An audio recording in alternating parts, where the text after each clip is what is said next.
My concise and precise argument about the Nuer and the Dinka leadership's hierarchy based on interest. The Nuer and the Dinka leaderships is structured. They are totally different. Let me take us through, because I categorize them into two based on interest. A, Nuer tribe's interest. In the Nuer tribe's interest, number one, personal interest. A Nuer general just look at what he or she is going to get. Money, position, rewards. If he or she is seeing that he's not going to get anything out of that, he will not do that. He will not play that role. Two, country's interest.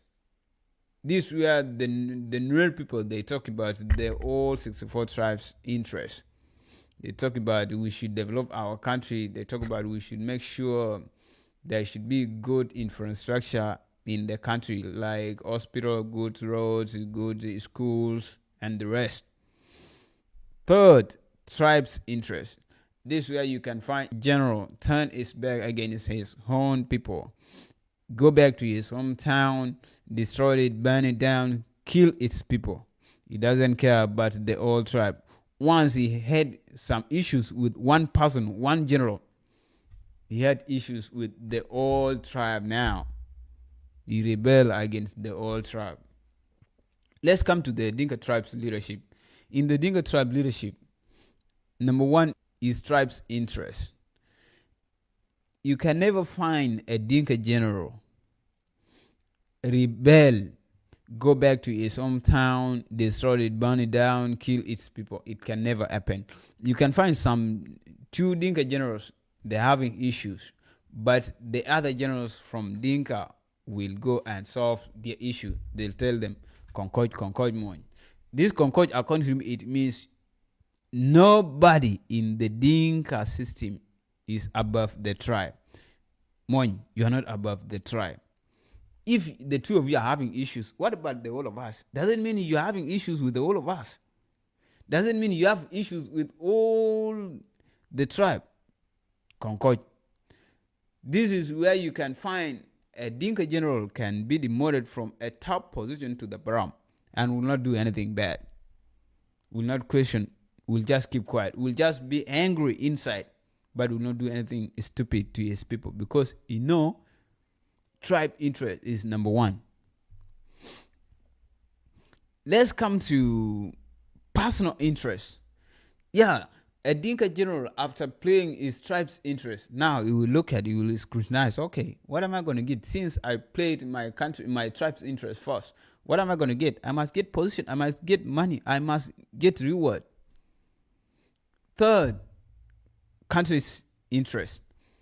This is where our country is not developing, because the Dinka, they are placing their tribe's interest first. They focus on what benefits their tribe.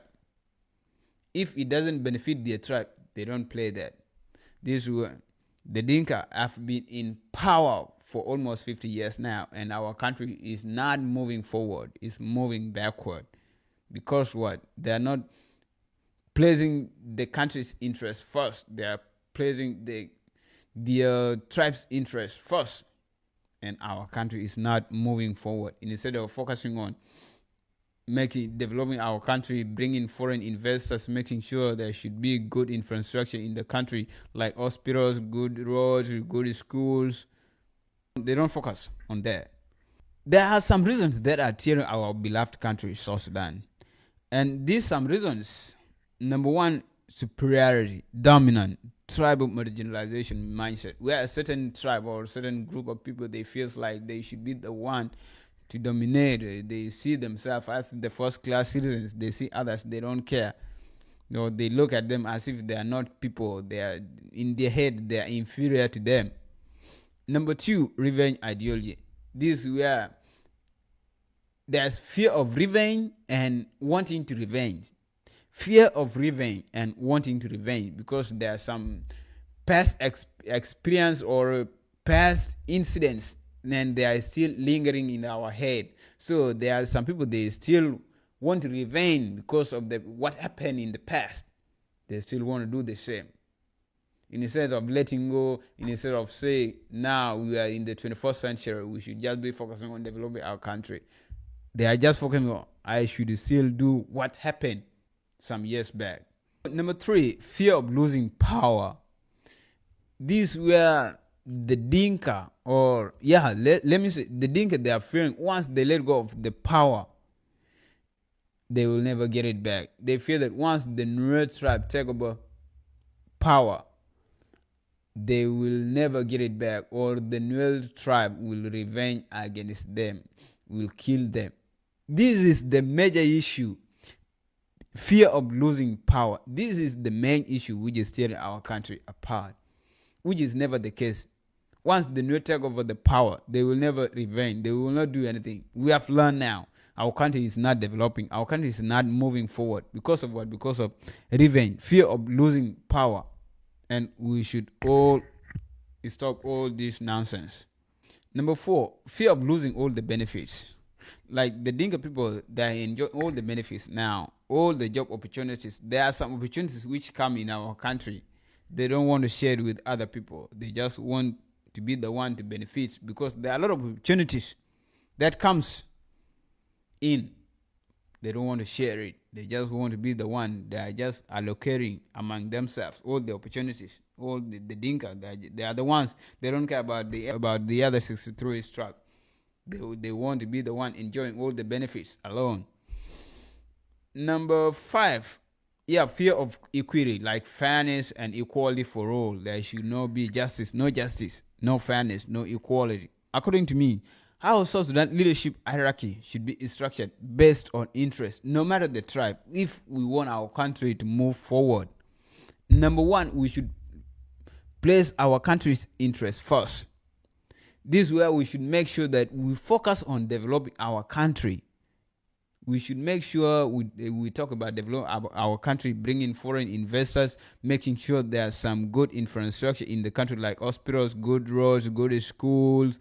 We should make sure there's peace and unity in the country. We should make sure all the 64 tribes in South Sudan, they are living in peace and harmony, without anybody being a threat, or without seeing your fellow brother or sister as a threat to you. This is what we should be focusing on. Number 2, tribes' interest. After playing your country's interest, okay, what will benefit my tribes? Maybe there should be a school in my hometown. There should be good roads in my hometown. There should be good hospital in my hometown. You should be focusing on that. At least there should be improvement in your hometown.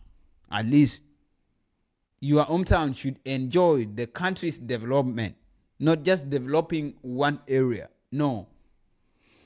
Number 3, now the individual or personal interest should be the last one. This is where you look at, okay, what am I going to get? Since I place my country's interest first, my tribe's interest the second, my individual interest now should be the third one. What am I going to get? So you say, okay, is there anything that am I going to get? Reward, position, money, or something? Yeah, this is where we should be free. This, if we structure South Sudan leadership like this, I'm telling you, within 2 years we will see our country, South Sudan, developing. If we structured our leadership like this, the country's leadership like this, country's interest first, tribes' interest second, individual interest third. These are the things that we need to focus on. And if I'm lying, tell me.